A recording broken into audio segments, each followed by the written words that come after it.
fantastic. We're glad to have you back. We've got a fun thing we're going to be playing with you in just a second. One of the things we had fun with was your impressions, your impersonations. You do a fantastic Lois Griffin from The Family Guy. I do a mean Lois, yes. You want to hear it, I'm guessing? Yeah, do a Lois Griffin for us. Okay.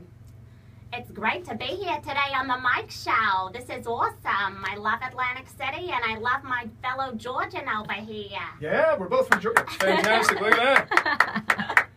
What other impersonations do you do, or impressions? I do Sharon Osbourne from when she was on America's Got Talent. Sharon Osbourne. Do you know who Sharon Osbourne is? Ozzy Osbourne's wife. Wife, sure. Yeah. Thank you for coming, love, but it's a no from me today. I sound like a radio person in here. This is She so does. weird. Does she sound, I'm glad somebody in here sounds like a radio it's weird. person. Like my voice sounds different. Okay.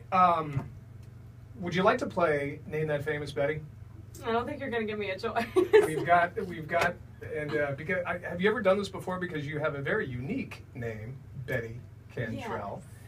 You know, in 2015, you don't meet too many Bettys. Not my age, no. Why is it? Is it a family tradition? Where does Betty come from? Well, actually, my grandmother on my mother's side, my mom's side is completely full-blooded Greek, and my grandmother on my mother's side, her name was Vasiliki, and my mom said that when she had a daughter, she would name her Vasiliki, and my grandmother's American nickname was Betty.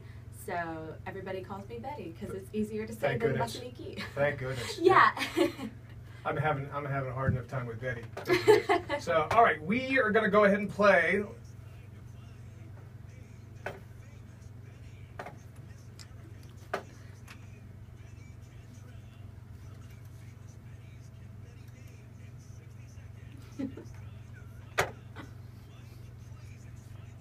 And also, thank goodness that your name is Betty, because we would have had to change the whole intro. The whole game, yeah. That would have been a mess. Okay, I have in front of me 8 famous Bettys. I will give you a clue, and you simply name that famous Betty. Please phrase your answer in the form of an answer, not a question.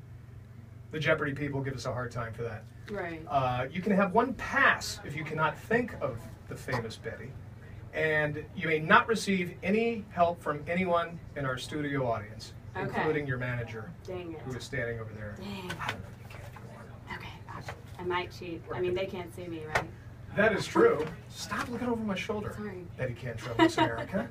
Looking over my shoulder. Okay, here we go. We have a 60-second clock. Is the 60-second clock ready for Miss America Betty Cantrell? 60 seconds on the clock and go. This famous Betty was a Golden Girl. Betty White.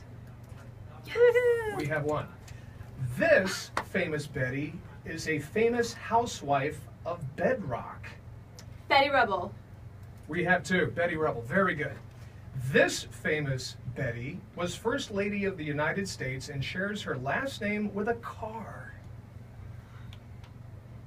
I bet her first name's Betty.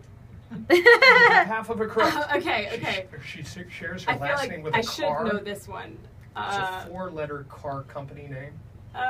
Betty Ford? Yes! Yes! This famous Betty was a cartoon flapper girl from the 1930s. Betty Boop. This famous Betty has delicious recipes and a line of cooking stuff. Betty Crocker. This famous Betty is a character on AMC's TV series Mad Men. I've never watched that show. This famous Betty was a character played by Stockard Channing in Grease. Oh man, I don't know. Betty Rizzo, she got 6 out of 8. Good. That is darn good from our Miss America Thank you. Betty Cantrell.